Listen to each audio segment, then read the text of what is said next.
Hi, brothers and sisters. Excuse me.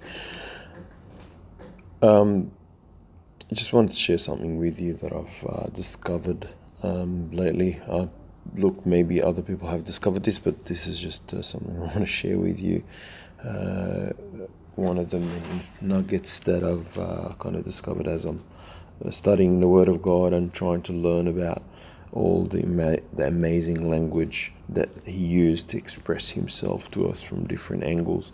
So this is other than the theological implications for this.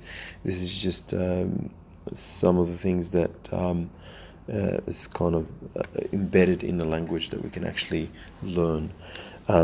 We're looking here at the word Elohim first, and then I'll discuss the way Elohim and Yhwh is combined together. If you look at the top row, that is actually the ancient script. So if you look at that, that's actually the ancient script that we see what the way it was basically written. The bottom one there, that's the latest script. That's around about the 8th century onwards. So Rashi's script kind of is around that time. Rashi has an interpretation of this script basically, but we kind of right now they're kind of using only that. That's what they use at the moment, or similar derivatives to that. The top one basically, if we go through and we go through, you have the head of an ox, a shepherd tool, a shepherd's stick basically, a man holding his hands up towards the heavens, a hand or an arm, and then water, or it actually means also blood or liquid in general. The name of God then is represented basically in two different ways.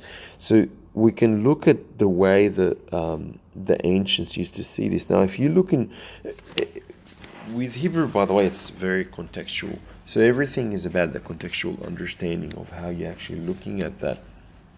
For instance, if you are not really worshiping God, you're a pagan, you can understand it this way. You can look at these symbols, and this is how you would understand how you would write it. You're writing it that way because of the way you understand it. So, for instance, if you look at the letters in question, you have an ox head, which means strength of leader. The second letter is the lam, which is the L, which means teaching, yoking, or binding.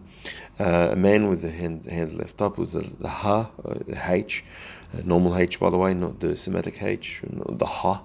That's a different letter, which means behold, reveal, breathe. The symbol after that is the forearm, which is the yad, the ya, which means work, throw, or worship, or hand.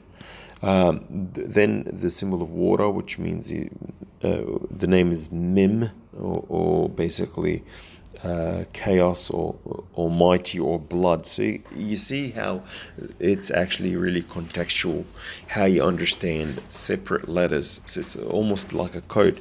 The way you would understand is you would see it. It's being used interchangeably. So when God is basically telling them not to worship other gods or their gods, this is what He says. Elhim. That's the word right there. If you look at that, Elhim is basically saying their God, right? It's using the same letters. It's just putting the H, the extra H there, to emphasize. That's the particle to emphasize ownership. If we are to go with the interpretation of pagan culture, this would be making sense that way. So the ox head God, which obviously we all know, of mighty power, teaches and binds, revealing the worship of chaos. So this is really what Satan was looking for. He was looking for us to worship the chaos that he created. Since the word was also used of other gods, this would fulfill the question of why the Israelites started to worship the ox gods, like the Canaanites around them. Now, looking at the word Yahweh, now this is the part that's actually already been discovered. People know this already, and I've learned it from another person's video. That's a Yah, again, a He, a Wow, and a He again. Looking at that, basically, you can see what it means down the bottom here.